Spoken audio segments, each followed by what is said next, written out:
মানে কমলদে আমার বন্ধু, সুজিতা আছেন আমার বন্ধু, আর এখানে যারা যারা আছেন কর্মকর্তারা উপস্থিত, যারা এখানের রেসলিংয়ের শিক্ষার্থীরা আছেন বা আজকের প্রতিযোগিতায় যারা অংশ নেবেন, আমাদের সমগ্র দেশে একটা পরিবর্তিত পরিস্থিতির মধ্যে দিয়ে আমরা চলছি। সমগ্র বিশ্বেই পরিবর্তন চলছে।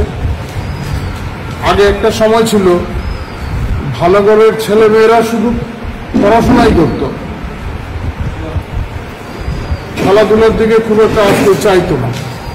কিন্তু আজকের দিনে এটা প্রমাণিত যে অলরাউন্ড ডেভেলপমেন্ট যদি না হয় তাহলে কোনো দিকে সাফল্য আনা সম্ভব না। শারীরিক এবং মানসিকভাবে সুস্থতা প্রয়োজন।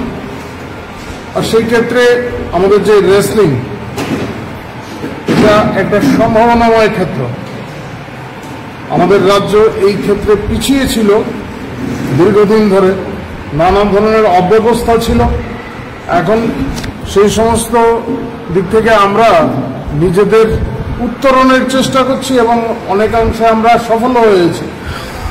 ফলে আজকের এই আয়োজন, এটা নতুন শুরুর একটা দিক আমি বলবো।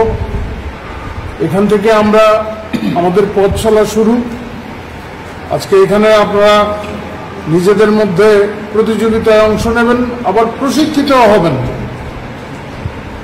আমাদের তরফ থেকে আমরা যতদূর করা, ন্যাশনাল যে আমাদের কমিটি আছে সেখানে কথা বলা, বা অন্যান্য যাদের সঙ্গে কথা বলা, উপযুক্ত কোচদের আনা।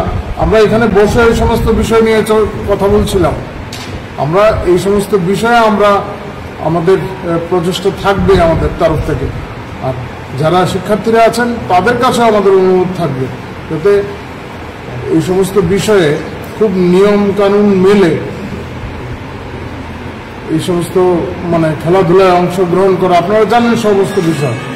যারা এখানে, আমি শুনলাম মেয়েটি স্পোর্টসে ডিগ্রিও নিয়ে এসছে, ব্যাচেলার ডিগ্রি। তো স্বাভাবিকভাবে জানে যে কিভাবে এখন নানা দিক থেকে অনেক সমস্যাও তৈরি হয়। ফলে এই সমস্ত বিষয়ে সজাগ থেকে আমাদের প্রত্যেকের উচিত এই ধরনের প্রতিযোগিতায় অংশগ্রহণ করা এবং প্রতিযোগিতার মানসিকতা তৈরি করা। আমি আমার বক্তব্য